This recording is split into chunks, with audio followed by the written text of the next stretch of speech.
Rich neighbor calls 911 on a black family's barbecue party. Not knowing the dad is the police chief. Hello, everyone. Before we begin today's story, I have a small request. Please let me know where you are tuning in from today. Leave the name of your city or country in the comments section below. Thank you very much. Now, let's get back to the main character of the story. I still remember the exact moment the smell of slow-smoked hickory drifted across our backyard, mixing with fresh-cut grass and charcoal as my daughter laughed so hard she nearly dropped the plate of corn on the cob she had insisted on seasoning herself, because sometimes the quietest afternoons become the ones that change everything.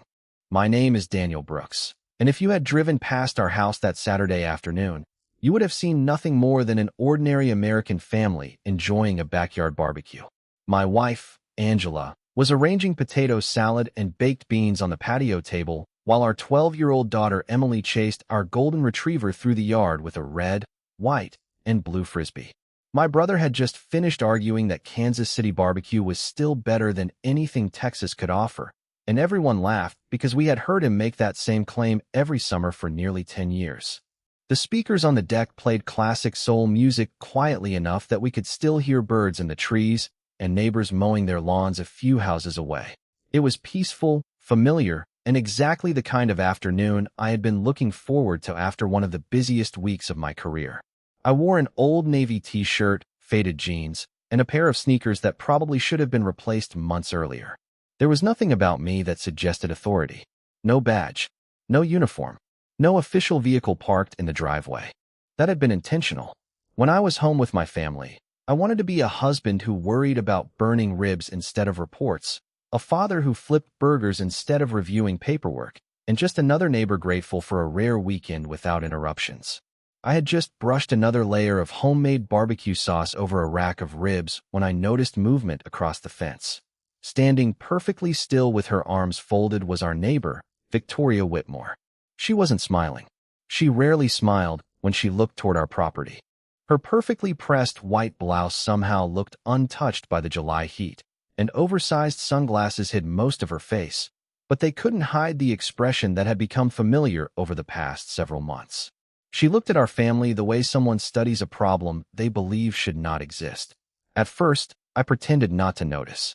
Good fences and quiet patience usually solve more problems than loud arguments ever do. Angela noticed her too and gave me a quick glance that silently asked whether we should expect another complaint. I simply shook my head and kept tending the grill. Maybe she would walk away this time. Maybe today would be different. For about 30 seconds, I actually believed that might happen. Then Victoria reached into her designer handbag and pulled out her phone. She didn't wave. She didn't ask us to lower the music, even though it was barely louder than normal conversation. She didn't introduce herself to the relatives she had never bothered to meet. Instead, she slowly turned away from the fence, speaking into her phone with a calm confidence that somehow felt colder than if she had been yelling.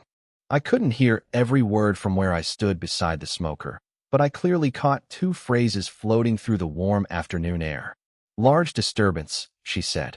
Then a few seconds later, I'm concerned for the neighborhood. My brother looked over at me with raised eyebrows. Emily stopped running after the dog and asked if something was wrong. Before I could answer, the peaceful rhythm of the afternoon changed.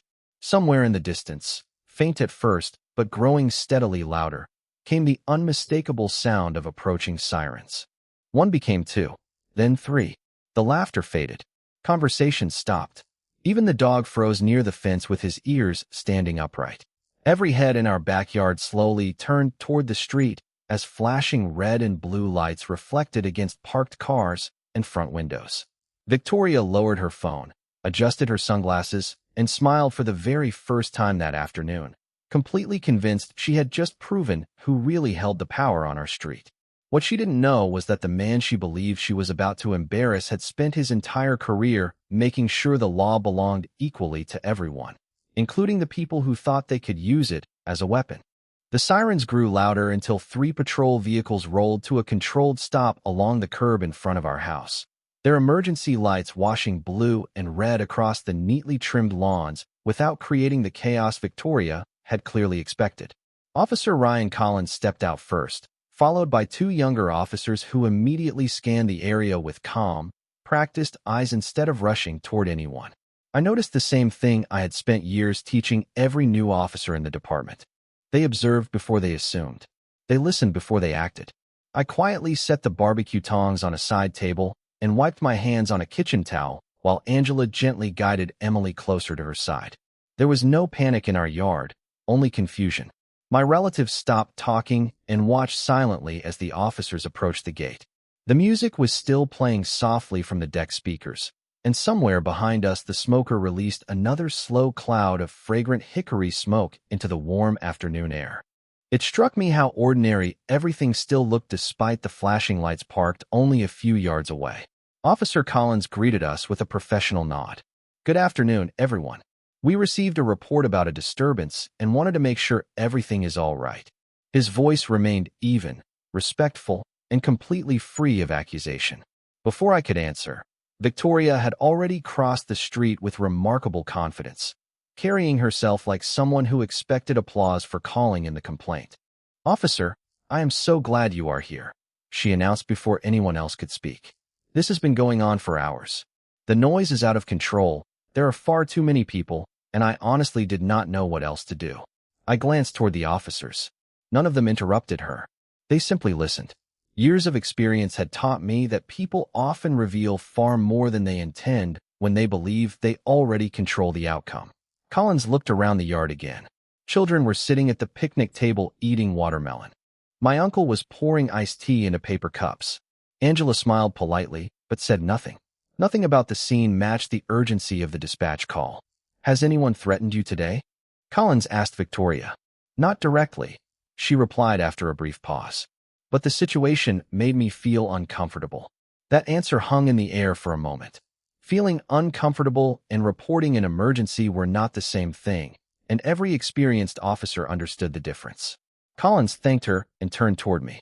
"Sir, would you mind telling me what has been happening from your perspective?" I smiled politely. "Of course, officer. We invited family over for a weekend barbecue. We started around noon.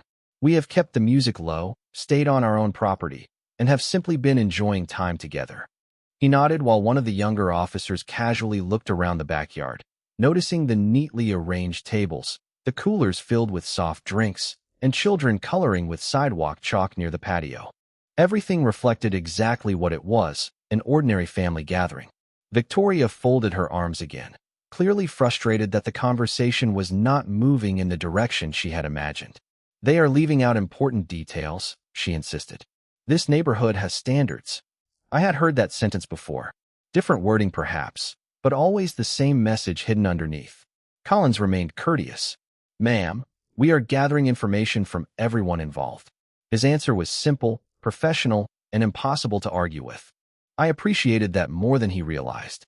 Procedures exist for moments exactly like these because fairness is strongest when it is routine rather than dramatic. I deliberately kept my identity to myself. There would be time for introductions if they became necessary, but not yet. I wanted the officers to complete every step exactly as they had been trained, without influence from rank or title. Quietly, I noticed the small camera mounted beside our front door capturing the entire interaction from the moment the patrol cars arrived. Across the street, another neighbor's security camera faced directly toward Victoria's driveway. Even several parked vehicles carried dashboard cameras that activated whenever motion was detected nearby. Technology has a remarkable habit of preserving moments exactly as they happen, long after memories begin to change. Victoria, however, seemed completely unconcerned by any of it. She continued speaking with growing confidence, convinced that the story she had told over the telephone would become the only version anyone remembered. Standing beside my grill with the scent of smoked ribs still drifting through the backyard, I found myself thinking that truth rarely needs to speak first. It only needs the patience to wait until every unnecessary word has already been said. Victoria Whitmore had lived across the street for less than 3 years, but she carried herself as though the entire neighborhood had been built around her expectations instead of ordinary families trying to live peaceful lives. She drove a luxury sport utility vehicle that always seemed freshly polished, hired landscapers every Friday morning whether the grass needed trimming or not, and often reminded anyone willing to listen that she had invested too much money in her home to tolerate anything that might lower property values. At first, I had assumed she simply cared about the community. There is nothing wrong with neighbors taking pride in where they live. In fact, I appreciated clean sidewalks, well-kept yards, and people who looked out for one another. The problem was that Victoria did not see neighbors as equals. She seemed to divide people into two groups. There were people whose opinions mattered because they looked, lived, and thought the way she expected, and then there was everyone else. During the months since my family moved into the neighborhood, she had filed complaints about harmless things that most people would have ignored without a second thought.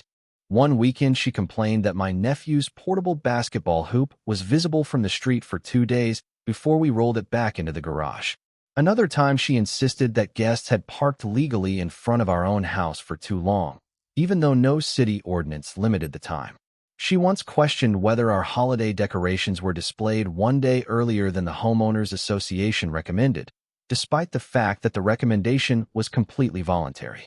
Every interaction followed the same pattern. She never started with a conversation. She skipped straight to complaints, reports, or demands, convinced that authority existed to enforce her personal preferences. Angela always encouraged patience. She would remind me that responding with kindness often prevented unnecessary conflict, and most of the time she was right. We smiled, stayed respectful, and continued living our lives. I quietly documented each unusual encounter, not because I expected revenge, but because years in public service had taught me that accurate records protect everyone. Dates, times, photographs, and security footage never become emotional. They simply preserve facts. As I stood beside the grill watching Victoria explain her version of events to Officer Collins, I realized this afternoon fit perfectly into the same pattern that had been developing for months. She was speaking with complete confidence because she genuinely believed nobody would question her account. She pointed toward our backyard as though she were describing a public nuisance instead of a family cookout. "You have to understand," she said. "People around here expect a certain standard." Collins listened without interrupting, but he also continued observing the surroundings instead of focusing only on her words. Emily was helping her grandmother refill lemonade glasses. My brother was wrapping fresh hamburger buns in foil to keep them warm. My uncle had started another conversation about football season with one of the younger officers, who politely smiled without becoming distracted from his responsibilities. Nothing about the atmosphere suggested disorder. The only tension present came from one person determined to manufacture it. Across the street, curtains shifted as nearby neighbors quietly watched from their windows and porches. Several of them knew our family well enough to recognize that this gathering looked exactly like every other summer barbecue we had hosted. One elderly couple even offered us homemade peach cobbler every Independence Day because they enjoyed hearing children laugh outside instead of staring at screens indoors. Communities are built through hundreds of ordinary moments like those, not through suspicion and unnecessary conflict. Victoria, however, seemed completely unaware of how isolated she had become. She interpreted courtesy as weakness and patience as surrender. What she could not see was that every sentence she spoke was being heard by multiple witnesses, recorded by several cameras, and carefully evaluated by officers trained to separate assumptions from evidence. I remained exactly where I was, resting one hand lightly on the edge of the grill while the ribs continued cooking low and slow. The aroma of smoked meat drifted across the yard, blending with the sweet scent of fresh lemonade and blooming flowers along Angela's garden path. It was almost surreal that such an ordinary Saturday afternoon had become the stage for another attempt to turn prejudice and personal preference into an official emergency. I had no intention of arguing with Victoria because experience had taught me something far more valuable than winning debates. When facts are quietly preserved and procedures are faithfully followed, the truth eventually reaches the same destination without ever needing to raise its voice. Officer Collins thanked Victoria for her statement and calmly explained that they would continue gathering information before reaching any conclusions. His tone never changed, and that seemed to frustrate her even more than if he had openly disagreed with her. She glanced around the yard as though expecting someone to support her version of events, but the only sounds filling the afternoon were the gentle hiss of the smoker, the rustle of leaves in the warm breeze, and the quiet conversations of my relatives who had respectfully stepped back to give the officers room to work. Victoria took a slow breath before speaking again. "You need to understand that this has been building for months," she said. There are always people coming and going. There is always noise. This neighborhood has rules. Collins nodded politely. Can you tell me specifically what happened today that caused you to contact emergency services? For the first time, she hesitated. She looked toward our backyard, then back at the officers. I believe the situation might become unsafe, she answered carefully. Collins followed with another simple question. Did you personally witness anyone threatening another person? She paused again. Not exactly. Did you see any physical confrontation? No. Did anyone ask you for assistance? No. Each answer became shorter than the last, and I noticed one of the younger officers quietly recording notes in a small notebook. They were not arguing with her. They were simply documenting facts exactly as they were presented.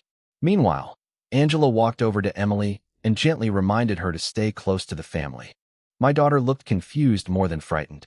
She whispered, "Dad, did we do something wrong?" I smiled and placed a reassuring hand on her shoulder. No, sweetheart. Sometimes people see the same afternoon very differently. The important thing is to stay honest and respectful. She nodded, accepting the answer with the quiet trust only a child can give. My brother stepped beside me and spoke softly enough that only I could hear. You could end this conversation in about 10 seconds if you wanted. I knew exactly what he meant, but I simply smiled. Not yet. He understood immediately. We had talked about situations like this before. Authority means very little if it replaces fairness instead of protecting it. I wanted these officers to complete every step exactly as they would for any other family, because that was the standard I expected throughout the department every single day. Across the street, another neighbor, Mrs. Evelyn Carter, slowly walked onto her front porch carrying a pitcher as though she had been watering flowers. She was actually watching with quiet concern. A few doors down, Mr. and Mrs. Jenkins stood beside their mailbox, exchanging puzzled glances as they looked from the patrol cars to our backyard. None of them appeared surprised by our barbecue. They seemed far more surprised that anyone had considered it an emergency. Collins turned toward me again. Sir, approximately how many guests do you have today? 14 family members, including the three of us, I answered. Mostly relatives visiting for the weekend. Any alcohol? A few adults have bottled beer in the cooler, but everyone who drove here plans to leave responsibly, and there has not been any disturbance. He nodded again. Everything remained calm, orderly, and completely consistent with what the officers were observing for themselves. Victoria suddenly pointed toward the portable speaker on our patio. The music has been extremely loud. Collins looked at one of the younger officers.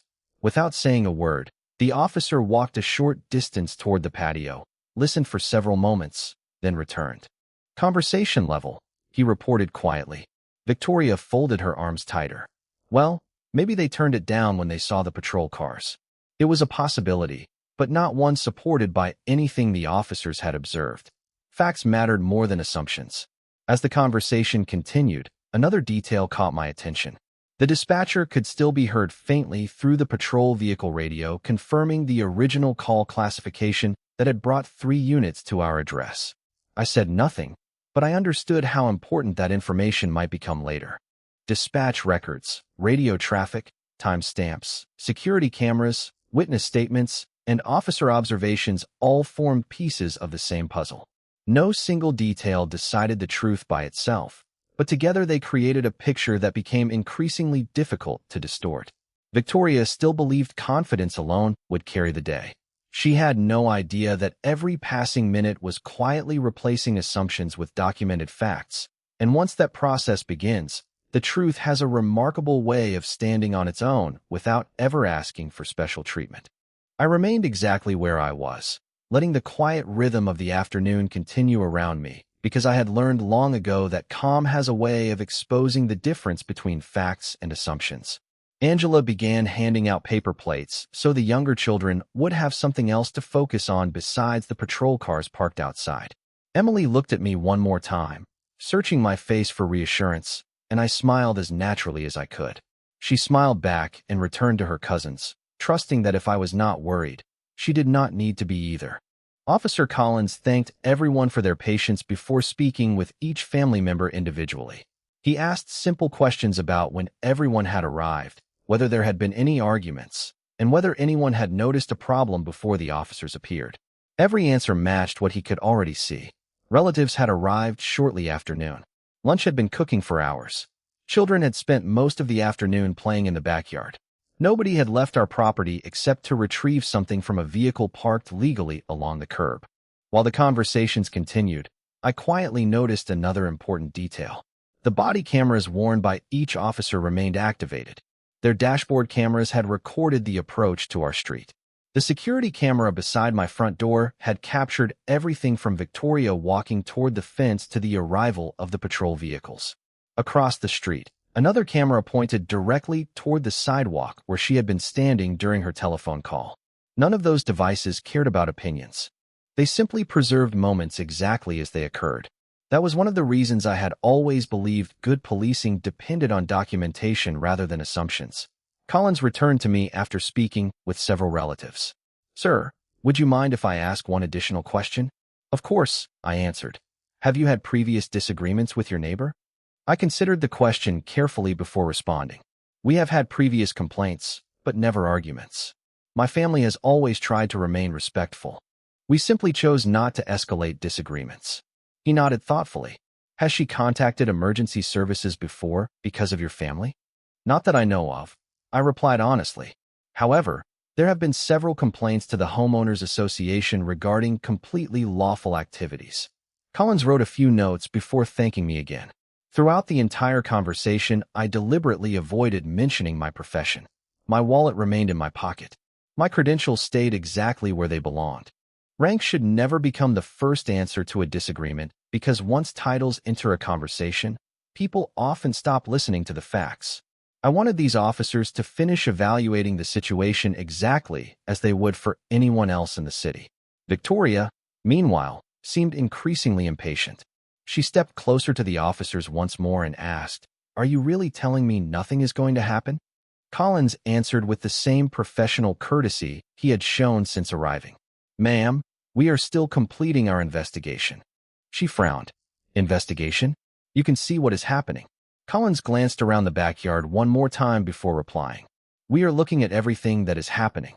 There was an important difference between those two statements, and I could tell she did not recognize it. She expected immediate validation. Instead, she was receiving careful observation. My brother leaned against the patio railing, quietly watching the exchange. He caught my eye for a moment and gave the slightest smile because he understood exactly what was unfolding.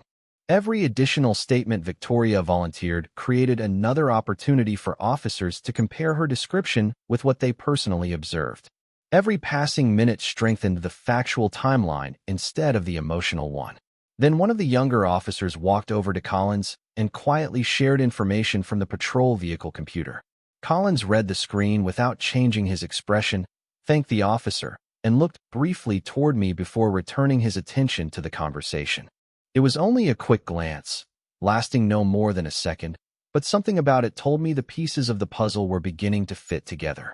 The afternoon breeze carried another wave of hickory smoke across the yard as the ribs continued cooking untouched on the grill, and standing there in ordinary clothes beside my family, I realized the truth was doing exactly what it always does when people give it enough time.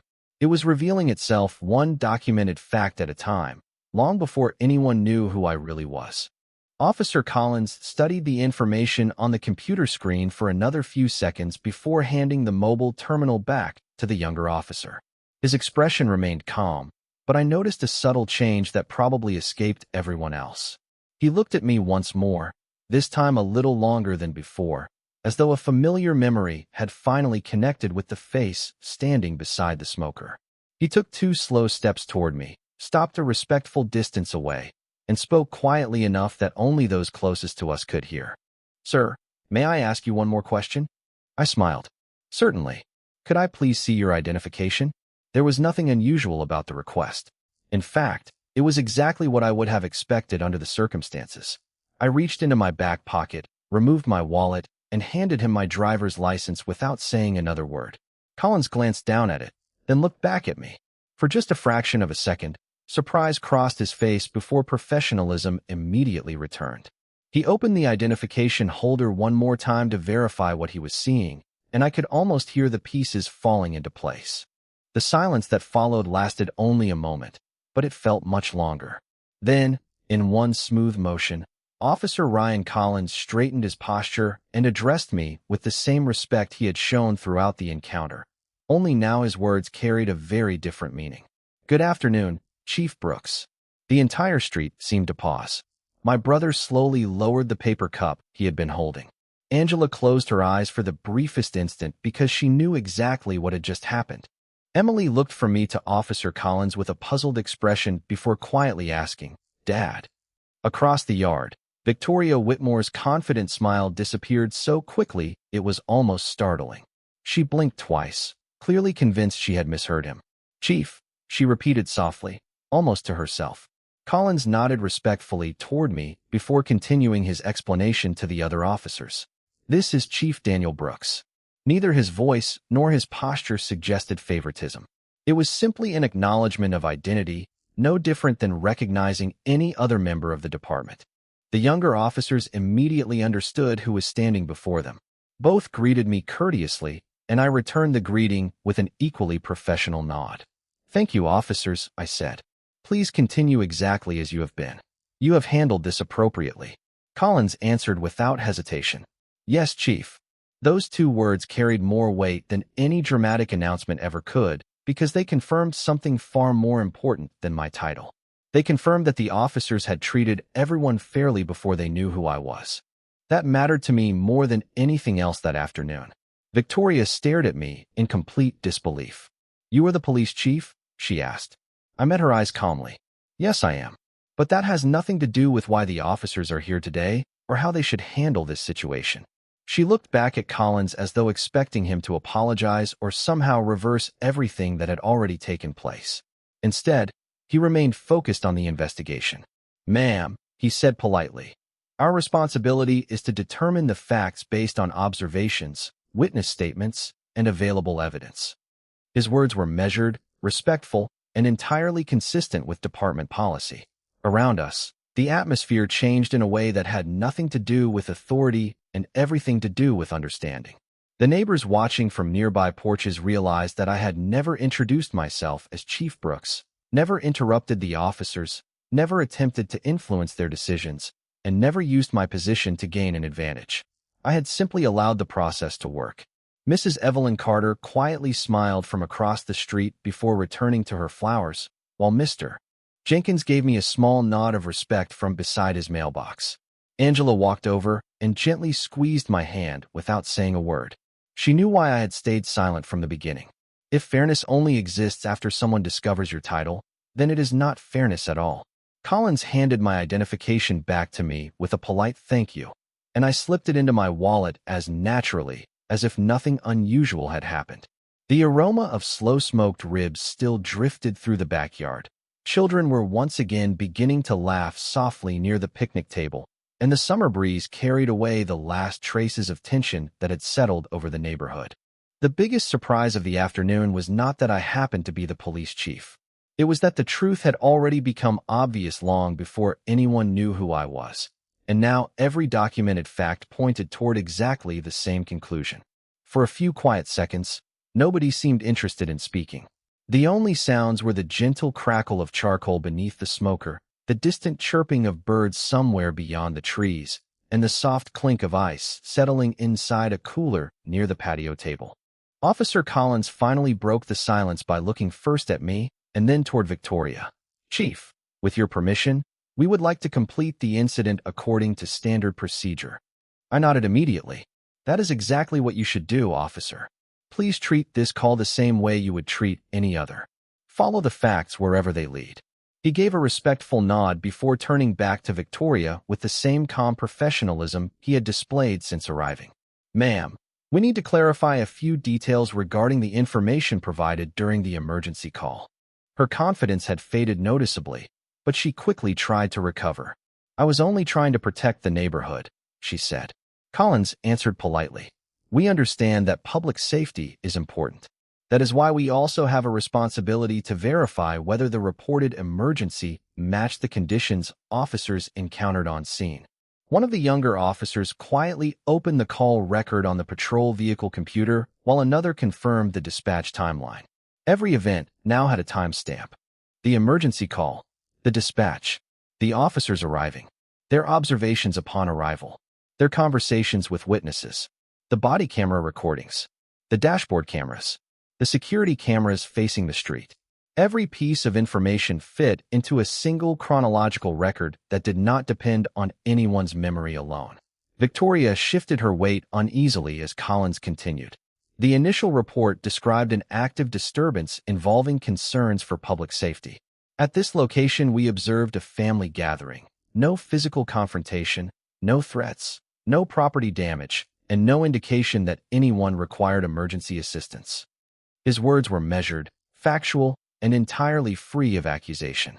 They simply reflected what every officer had personally documented.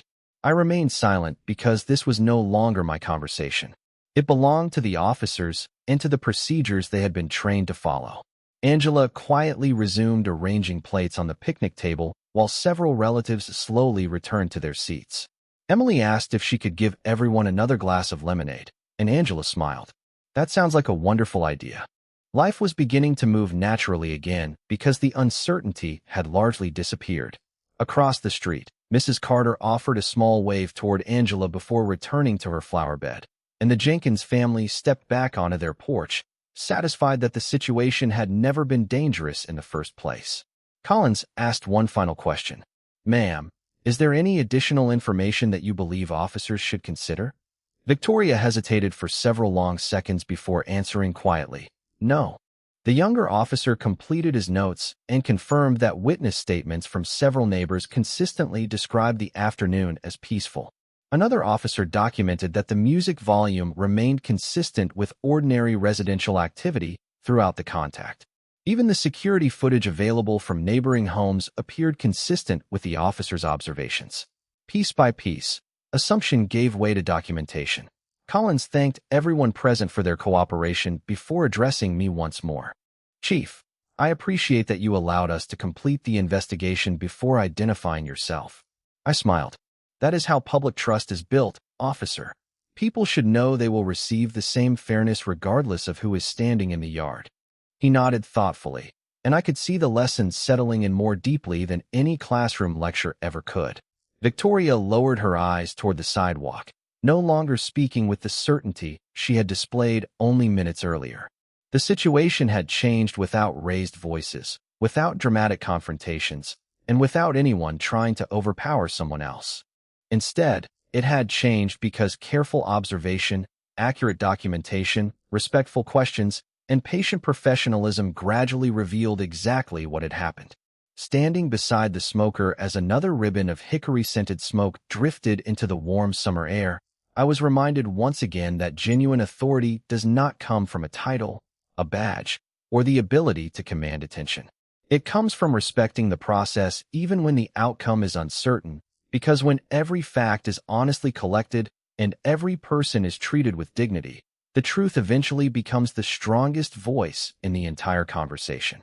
Officer Collins thanked everyone for their patience and explained that the officers had gathered enough information to conclude the on-scene portion of the investigation. His words were calm, deliberate, and completely professional. "At this time," he said, "we have found no evidence that an active emergency existed when officers arrived. All observations, witness statements, and available documentation indicate this was a peaceful family gathering conducted on private property." Nobody celebrated those words because there was nothing to celebrate. The goal had never been to prove someone wrong. The goal had always been to establish what was true. Collins then turned respectfully toward Victoria. "Ma'am, because emergency resources were dispatched based on the information reported, this incident will be documented according to department policy. The complete report will include officer observations, witness statements, dispatch records, and any available video documentation." Victoria swallowed hard before asking, "Does that mean I am in trouble?" Collins answered carefully, "It means the matter will be reviewed through the appropriate administrative process. I cannot speculate on the outcome, but the documentation will accurately reflect everything that occurred today." That answer was neither threatening nor reassuring. It was simply honest. I appreciated that because honesty is the foundation of public trust. Too often people imagine that justice arrives in dramatic moments with loud speeches and instant consequences. Real justice usually moves much more quietly. It begins with accurate reports, complete documentation, and decisions made only after every relevant fact has been considered. I finally stepped forward, not as the police chief, but simply as the homeowner whose family had spent the afternoon answering respectful questions from officers doing their jobs. "Officer Collins," I said, "I would like to thank you and your team." He looked slightly surprised. "For what, Chief?" "For treating my family exactly the same way you would have treated anyone else. You asked questions before reaching conclusions. You listened to every person. You relied on evidence instead of assumptions. That is exactly what this community deserves." The younger officers exchanged quiet glances, and I could tell those words meant something to them. Recognition earned through professionalism always carries more value than recognition based on rank. Victoria remained silent for several moments before finally looking toward Angela. I did not expect any of this," Angela answered with remarkable grace. "Neither did we. We only wanted to spend the afternoon together as a family." There was no anger in her voice, only disappointment. Somehow that made the moment even more meaningful. Emily slowly walked over carrying a pitcher of fresh lemonade and looked up at me. "Dad, are the officers leaving now?" I smiled. "Yes, sweetheart. They have finished helping everyone understand what happened." She looked toward Officer Collins with the innocent sincerity only a child possesses. "Would anyone like some lemonade before they go?" The officers laughed softly, and Collins smiled. "Thank you very much, but we need to return to service." "That is very kind of you." Watching that simple exchange reminded me why I had chosen a career in public service decades earlier. Communities become stronger not because conflicts never happen, but because ordinary people continue choosing respect after the conflict is over. Collins closed his notebook, confirmed that all necessary information had been recorded, and advised everyone that any additional review would take place through normal departmental procedures. No dramatic announcements followed. No immediate punishments were handed down in the front yard. That was not how responsible institutions operate. Procedures exist precisely because fairness requires patience. As the officers prepared to leave, several neighbors stepped forward to thank them for handling the situation professionally. Mrs. Carter smiled warmly at Angela before saying, "I hope you all enjoy the rest of your barbecue. It smells wonderful." Mr. Jenkins added with a chuckle, "Those ribs have been making the whole street hungry for hours." Laughter quietly returned to the neighborhood, replacing the tension that had lingered only minutes earlier. Victoria remained standing near the sidewalk, looking at the patrol vehicles as though trying to understand how confidently held assumptions had unraveled so completely without anyone raising a voice. The answer was actually very simple. The outcome had not been shaped by influence, emotion, or status. It had been shaped by patient observation, documented facts, respectful conversations, and officers who remained committed to the truth from the moment they arrived until the moment they drove away. Standing beside the smoker as another slow wave of hickory aroma drifted through the summer air, I realized the afternoon had become an important reminder that genuine justice is rarely loud. It is careful, consistent, and built one truthful decision at a time. The patrol vehicles pulled away one by one until the flashing lights disappeared around the corner, and with them the last traces of tension that had settled over our quiet street. For a few seconds, nobody spoke. Then my brother looked at the smoker, laughed softly, and said, "If we stand here any longer, those ribs are going to deserve an apology." Everyone smiled, and just like that, life began moving again. Angela uncovered the serving trays. Emily proudly carried the basket of warm cornbread to the table, and our relatives slowly returned to the conversations that had been interrupted earlier in the afternoon. The smell of hickory smoke once again became the strongest thing in the air instead of uncertainty. A few minutes later, there was a gentle knock at our open front gate. I turned to see Mrs. Evelyn Carter standing there with the peach cobbler she baked every summer. "I figured dessert might make the afternoon end the way it should have started," she said with a warm smile.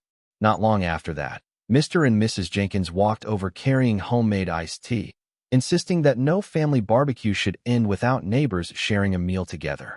Watching people gather around our picnic table reminded me that communities are not defined by one difficult moment.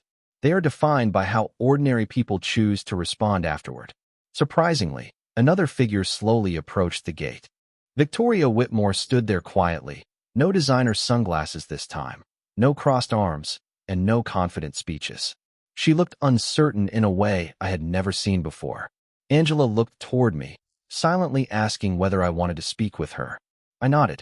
Victoria took a slow breath before saying, "I owe all of you an apology." Nobody interrupted her. I made assumptions that I should not have made. I allowed those assumptions to influence my judgment, and I called for emergency help when I should have simply walked across the street and spoken to you like neighbors.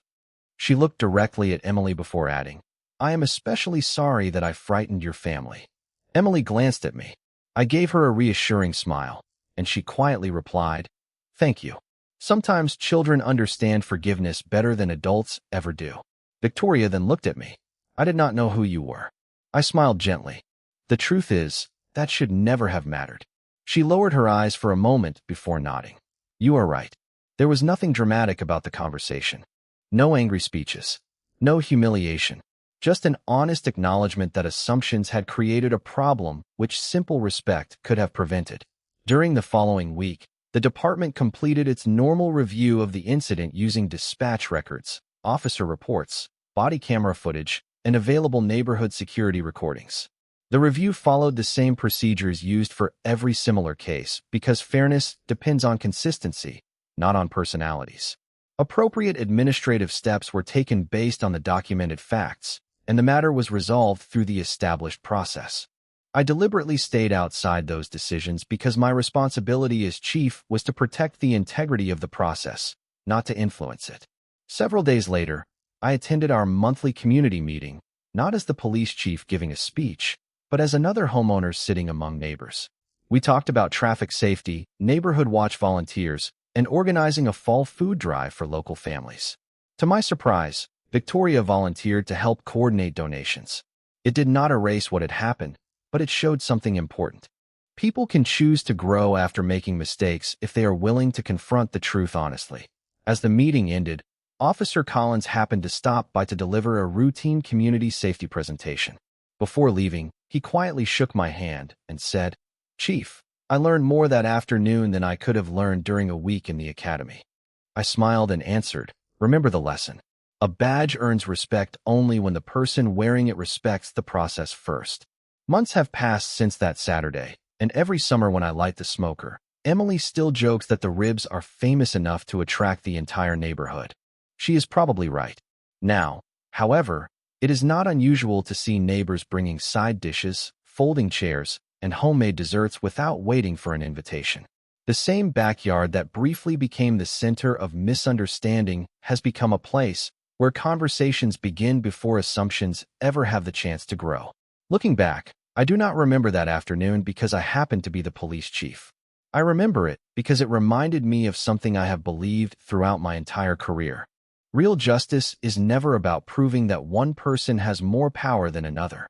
It is about making sure every person is treated with the same fairness, the same dignity, and the same commitment to the truth. Titles eventually fade, uniforms are eventually put away, and sirens eventually grow quiet again. But integrity has a way of remaining long after every other sound has disappeared, and that is the kind of legacy worth leaving behind.